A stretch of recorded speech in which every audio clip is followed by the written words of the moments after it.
Hello guys, welcome back to our channel. ఈరోజు మనతో ఉన్నారు స్టాక్ మార్కెట్ అనలిస్ట్ అయిన సుధారాం రెడ్డి గారు. సార్తో మాట్లాడదాం. నమస్కారం సార్. నమస్తే అన్న. సార్, జనరల్గా మీరు ఎప్పుడు కూడా అంటే డైరెక్ట్ స్టాక్ బయింగ్కి కానీ లేదంటే దాని యొక్క అంటే ఓవరాల్ ట్రేడింగ్ కానీ ఎక్కువగా అలా అంటే చెప్పరు. Mostly mutual funds and index fund తప్ప. అండ్ స్టాక్స్ విషయానికి వస్తే దాన్ని ట్రాకింగ్ కానీ ఇదంతా కూడా ఎందుకో you don't suggest much. Right. Why అనేది ఎప్పుడు కూడా నేను అడగలేదు, Right. కానీ ఈ రోజు అడగాలనిపిస్తుంది. ఎందుకంటారు? స్టాక్స్ లో అంటే ఇవి చాలా సెన్సిటివ్గా ఉంటాయండి స్టాక్స్. మనకు తెలిసి ఏంటంటే చాలా మంది రిలయన్స్ మంచి స్టాక్ కొనుక్కుంటారు, అవును. హెచ్డిఎఫ్సి మంచిది కొనుక్కోమంటారు, లేదా బజాజ్ ఫైనాన్స్ మంచిదని కొనుక్కుంటారు. అంటే బజాజ్ ఫైనాన్స్ 3 years నుంచి 0 returns. నువ్వు దాన్ని రికమెండ్ చేశాను అనుకో, మంచి కంపెనీ కొనుక్కోమన్నావు అనుకోండి, వాడు 1 month చూస్తాడు, 6 months చూస్తాడు, 1 year చూస్తాడు. సార్ చెప్పారు నేను కొనుక్కున్నా అంటాడు. అందులో రిస్క్ బేర్ చేయడు. సార్ చెప్పారు నేను కొనుక్కున్నా అంటాడు. అది మూవ్ అవ్వలేదు సార్ అంటాడు. కంపెనీస్ ఏంటంటే ఒక 10 years వరకు కూడా 0 returns అనేది క్వైట్ కామన్. అది ఎందుకంటే ఇవి ఇంటర్నేషనల్గా, నేషనల్గా, పొలిటికల్గా, geographical sector, company specific news నిరంతరం ఎఫెక్ట్ అవుతూ ఉంటాయి. అంతకు మించి మార్కెట్లో నిరంతరం కాంపిటేటర్ రన్ అవుతూనే ఉంటుంది అనమాట.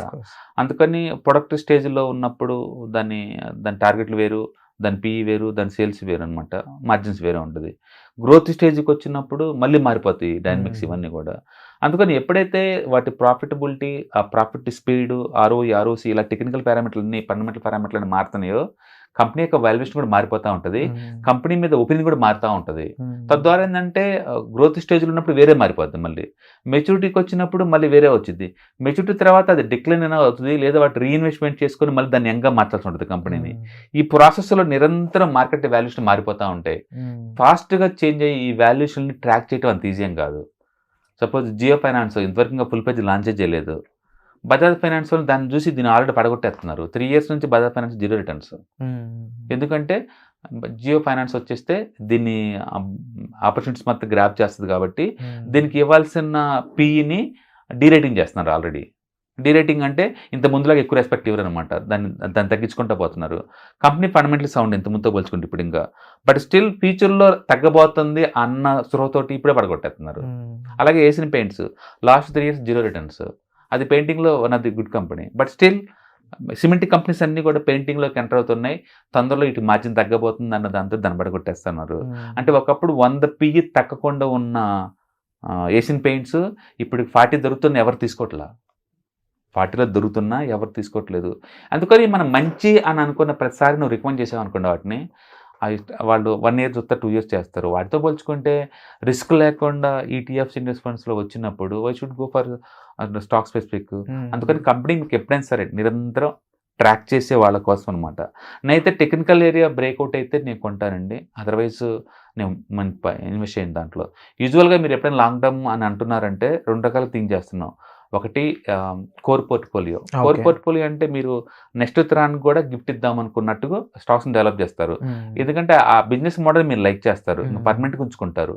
మార్కెట్ పడ్డా పెరిగినా సంబంధం లేదు, రిటర్న్స్ వచ్చినా రాకుండా సంబంధం లేదు, లైఫ్ లాంగ్ ఉంటుంది. మనకనే కాదు, ఎన్నో ఉంచుకుంటారు అంతే. అవును, ఎసెట్ లాగా ఉంచుకుంటారు. టాటా వాళ్ళు, బిర్లా వాళ్ళు, రిలయన్స్ ఈ టైప్ అనమాట. చాలా మంది చెప్తారు నా దగ్గర ఫిజికల్ షేర్లు ఉన్నాయి ఇంకా అంటారు. ఐటీసీ ఇప్పటికీ ఫిజికల్ షేర్లు ఉన్నాయి చాలా మంది దగ్గర. మోర్ దెన్ 15% దాకా ఉన్నాయి టోటల్ కంపెనీలో ఫిజికల్ షేర్. వాళ్ళకి అవసరం లేదు, అమ్మాల్సిన అవసరం లేదు, తర్వాత మార్చుకుందాం అంటారు. షేర్ హోల్డర్స్ ఇంకా అంతే. వాళ్ళు ఎప్పుడు అమ్మటానికి రారు, అమ్మటానికి వచ్చి చల్లవు యాక్చువల్గా. వాటిని డిజిటల్ కన్వర్ట్ చేసిన తర్వాత నువ్వు అమ్మాలి. బట్ షేర్ హోల్డర్, ఇన్వెస్టర్లు మాత్రమే అవుతాం మహా అంటే. బట్ ప్రాపర్ కంపెనీలో ఒక 50% షేర్, అదొక టైప్ ఇన్వెస్ట్మెంట్ అనమాట. లైక్ ఒక హౌస్ ఉన్నట్టు ఉంచుకుంటారు వాళ్ళు, దాన్ని కోర్ పోర్ట్ఫోలియో అంటారు. రెండోది శాటిలైట్ పోర్ట్ఫోలియో అంటారు. శాటిలైట్ పోర్ట్ఫోలియో అంటే ఫండమెంటల్ సౌండ్ ఉండి టెక్నికల్గా సపోర్ట్ చేస్తే నేను కొంతవరకు ఉంటాను, టెక్నికల్గా ఎప్పుడు సపోర్ట్ చేయలేదు అనుకోండి నేను క్లోజ్ చేసి వెళ్ళిపోతాను. దాన్ని శాటిలైట్ పోర్ట్ఫోలియో అంటారు. అది కపుల్ ఆఫ్ మంత్స్ ఉంచుకుంటాం అంతే. వాటికి బాగుంటాయి స్టాక్స్ బేసికల్గా, ఎందుకంటే ఏదైనా ప్యాటర్న్ బ్రేక్అవుట్ అయింది అనుకోండి అవి సూపర్ ఉంటాయి అనమాట. అందుకని మేము టెక్నికల్గా ఏ స్టాక్స్ ఏంటంటే లైక్ ఎపిసోడిక్ పివట్, లేదా పాకెట్ పివట్, లేదా టైట్ ఫ్లాగ్ బ్రేక్అవుట్, లేకపోతే ఇంకా కన్సాలిడేషన్ బ్రేక్అవుట్స్ అండ్ ఇలాంటి వీసీపీ ప్యాటర్న్స్ ఇలాంటి వాడి మేము స్టాక్స్ని షార్ట్ టర్మ్ కోసం మాత్రమే మేము ట్రేడింగ్ కోసం ఇన్వెస్ట్ చేస్తాం అంతే. లాంగ్ టర్మ్ కోసం ఎప్పుడు కూడా ఇలాంటి స్టాక్స్లో పెట్టేసి ఈ ప్రొడక్ట్ లైఫ్ సైకిల్ మొత్తం ట్రాక్ చేసుకుంటూ అవి పెయిన్ ఎక్కువ అనిపిస్తాయి అనమాట. అందుకని నేను 2008 తర్వాత నుంచే స్టాక్స్లో ఇండివిజువల్ స్టాక్స్లో లాంగ్ టర్మ్ ఇన్వెస్ట్ చేయడం ఆపేసాను. ఓకే. అప్పటి నుంచి మ్యూచువల్ ఫండ్స్, ఈటీఎఫ్స్ వీటి మీద ఉన్నాయి లాంగ్ టర్మ్. ఇవేంటంటే వాళ్ళు రీబ్యాలెన్స్ అవుతూ ఉంటాయి 6 monthsకి ఒకసారి. నాకు ఆ పెయిన్ ఉండదు, నాకు ఆ కంపెనీ ఏమవుతుందో కూడా నాకు చూసుకోవాల్సిన అవసరం లేదు. అండ్ మోరోవర్ మీరు బాగా అబ్జర్వ్ చేస్తే ఈటీఎఫ్స్ అన్నీ కూడా ఇండియాలో టాప్ మోస్ట్ ఫండమెంటల్ సౌండ్ ఉన్న లార్జ్ స్టేబుల్ బిజినెస్ మోడల్స్ అయ్యి. అందులో కొత్త కంపెనీస్ రావు పొరపాటును కూడా. ఎన్నో ఫిల్టర్ తట్టుకుని దాంట్లో రావాలంటే. అందుకని it's very conservative and full safes అనమాట కంపేర్ టు వీటితో పోల్చుకుంటే. అందుకని మనం ఏదైనా పబ్లిక్ ప్లాట్ఫామ్ ఉండి ఏదైనా రికమెండ్ చేసామనుకోండి, ఇన్నోసెంట్ పీపుల్ చాలా మంది మన ఫాలోవర్స్ వాటిని కొంటారు. అది నువ్వు మంచి నమ్మకంతో నువ్వు రికమెండ్ చేసినా సరే వాళ్ళు తప్పుగా తీసుకున్నారు. తప్పనే బదులు వాళ్ళకి తెలిసింది నువ్వే కాబట్టి, నువ్వు నీ నోటి నుంచి వచ్చింది కాబట్టి వాళ్ళు దాన్ని కొంటారు, వెయిట్ చేస్తూ ఉంటారు. మళ్ళీ నువ్వు చెప్పేంత వరకు అమ్ముదాం అన్నట్టు. మార్కెట్ ప్రెడిక్టింగ్ అనేది మన చేతిలో ఉండని. నేను చెప్పాను కదా, కొటాక్ 4 సంవత్సరాలు 0 రిటర్న్స్, గుడ్ బ్యాంక్. హెచ్డిఎఫ్సి మంచి బ్యాంకు, ఇయర్లీ 20% గ్రో ఉంది, స్టిల్ 3 సంవత్సరాలు 0 రిటర్న్స్. అండ్ రిలయన్స్ కూడా 3000 దగ్గర అక్కడే మొత్తుకుంటుంది 3 సంవత్సరాల నుంచి రిలయన్స్ కూడా. అండ్ ఏషియన్ పెయింట్స్ 3 years నుంచి అక్కడే ఉంది. ఇలా నేను చెప్పుకుంటూ పోతే స్టాక్ మార్కెట్లో 100లో చెప్తాను. అందుకని స్టాక్స్ రిటైలర్కి నిజంగా సూట్ అవుతాయి అంటే సూట్ అవ్వవు. టెక్నికల్ నేర్చుకొని అండ్ బ్రేక్అవుట్స్ దగ్గర తీసుకుంటే టెంపరీగా పనికి వస్తుంది తప్ప లాంగ్ టర్మ్కి వాటిని ఉంచుకోవటం అంటే దరిద్రాన్ని పక్కన ఉంచుకున్నట్టే. ఎందుకంటే ప్రొడక్ట్ సైకిల్ నిరంతర స్టేజ్ మారుతూ ఉంది కదా. అందుకని ఇప్పుడు నిసి ల్యాండ్లైన్ కనెక్షన్లో అది వరల్డ్ నెంబర్ 1 బెస్ట్ కంపెనీ అనుకోండి, ఇప్పుడు ఉంచుకుంటావా? It's outdated. ఒకప్పుడు మంచిదే, బట్ ఇప్పుడు రిలవెంట్ కాదు అది. అలాగే పేజర్లో నెంబర్ 1 కంపెనీ అప్పట్లో ఉంచుకుంటావా? పోనీ నోకియా ఇప్పుడు ఉంచుకుంటావా? మరి మంచి కంపెనీ కదా అవి. దాని మీద ఏంటంటే మనం నిరంతరం చేంజ్ అవుతూ ఉండాలి. మంచిదని చెప్పేసి మనం ఉంచుకోలేము అనమాట. అన్ఫార్చునేట్ రిటైలర్స్కి ఏంటంటే లవ్ అండ్ ఎఫెక్షన్ ఎక్కువ. ఒకసారి ఆ కంపెనీ ఇష్టపడ్డాడు అనుకోండి, అది ప్రొడక్ట్లో ఏం జరుగుతుందని కూడా చూడ్డు, దాని అంతే ఉంచుకుంటాడు. బట్ అన్ఫార్చునేట్లీ తక్కువ రిటైర్ పెట్టిన వస్తాయి. అందుకని నాకు సేఫ్ కావాలి ఎక్కువ. మీరు ఎప్పుడైనా ఇన్వెస్ట్మెంట్కి వెళ్తే క్యాపిటల్ ప్రొడక్షన్ మేజర్ ఇంపార్టెంట్. నా డబ్బులు సేఫ్గా ఉన్నాయి లేవా.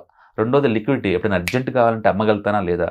విత్ ఇన్ ఒక క్లిక్తోనే మొత్తం ప్రొడక్ట్స్ మొత్తం పడేయాలా, ఆ లిక్విడిటీ ఉందా లేదా. 3 రీజనబుల్ రిటర్న్స్ వస్తున్నాయి లేవా. రిటర్న్స్ అనేది 3వ ప్లేస్ నాకు. ఫస్ట్ ప్లేస్ మొత్తం క్యాపిటల్ ప్రొడక్షన్, అదే నేను పెట్టిన సేఫ్టీ. రెండోది లిక్విడిటీ చూస్తాను, అర్జెంట్ నువ్వు అమ్మగలుగుతావా, నువ్వు అమ్మేసేయండి. ఇది 3వది రేట్ ఆఫ్ రిటర్న్ కన్జర్వేటివ్ ఉంటే చాలు నాకు, మరీ టూ మచ్గా రాలా. అందుకే ఎనీబడి కంటే మన టార్గెట్ ఎంత, ఇయర్లీ 7 trades అండ్ 30% టార్గెట్, అంతే. వెరీ కన్జర్వేటివ్ అంతే. అదే డబ్బు యాక్చువల్గా మ్యూచువల్ ఫండ్లో పెట్టినా వస్తుంది. బట్ ట్రేడింగ్ అనేది ఒక పని చేయగలమని అంటే మీరు ఎలాగైనా మనీ మేక్ చేయొచ్చు. దాని అర్థం ట్రేడింగ్ చేసి సంపాదించుకోవచ్చు, మ్యూచువల్ ఫండ్ నుంచి రావచ్చు, ఆప్షన్స్ నుంచి రావచ్చు, ఫీచర్స్ నుంచి రావచ్చు, ఇంటర్డే ట్రేడింగ్, రకరకాల మెథడ్స్ ఉన్నాయి ఇక్కడ. ఇది బిజినెస్, మీకు నచ్చిన పద్ధతిలో మీరు రూల్ డిఫైన్ చేసుకోండి. మీరు తక్కువ డబ్బు పెడితే ఏ కోర్సులో అవసరం లేదు, డైరెక్ట్గా మ్యూచువల్ ఫండ్ ఎవరి మంత్ తీసుకుని వెళ్ళిపోండి. కొంచెం ఎక్కువ డబ్బులు పెడితే నీకు ఎక్కువ రిటర్న్స్ రావాలంటే మాత్రం కొంచెం టెక్నికల్ ఆన్సర్స్ నేర్చుకొని కొంచెం ఫోకస్ చేసుకోండి, కొంచెం ఎక్కువ రిటర్న్స్ వస్తాయి అనమాట. It's simple subject. Don't be complicated too much. ఏదో ఆల్గో ట్రేడింగ్ అయ్యి ఏం లేవండి ఇక్కడ. హ్యూమన్ సైకాలజీ అంతమించి ఏమి ఉండదు అనమాట. అందుకని నేను ఎందుకు పబ్లిక్ ప్లాట్ఫామ్ మీద ఎక్కువ స్టాక్స్ రికమెండ్ చేయను టూ మచ్ ఫ్రీక్వెన్సీగా అంటే, ఒకటి నేను కన్విన్స్ అవ్వాలి, 2 మార్కెట్ సపోర్ట్ చేయాలి. అందుకని అంత ఫ్రీక్వెన్సీగా నేను స్టాక్స్ గురించి మాట్లాడాను. రీసెంట్గా ఐ థింక్ లాస్ట్ టైం మనం మాట్లాడిందంటే స్వాన్ ఎనర్జీ. దాంట్లో నాకు హోల్డింగ్స్ ఉన్నాయి, రఫ్గా ఒక 70 లక్షల వరకు ఉన్నాయండి. 2 ట్రేడింగ్ అకౌంట్లో 70 లక్షలు పెట్టాను. అంటే గుడ్ రిటర్న్స్ జనరేట్ చేసి. డెఫినెట్లీ అది అప్పటి నుంచి కూడా చాలా గ్రో అవుతూ వెళ్తాను. వండర్ఫుల్ ఇన్ఫర్మేషన్ సార్, అండ్ ఒక బ్యూటిఫుల్ ఎక్స్ప్లెనేషన్ ఇచ్చారు వై అనే దానికి. Thank you so much.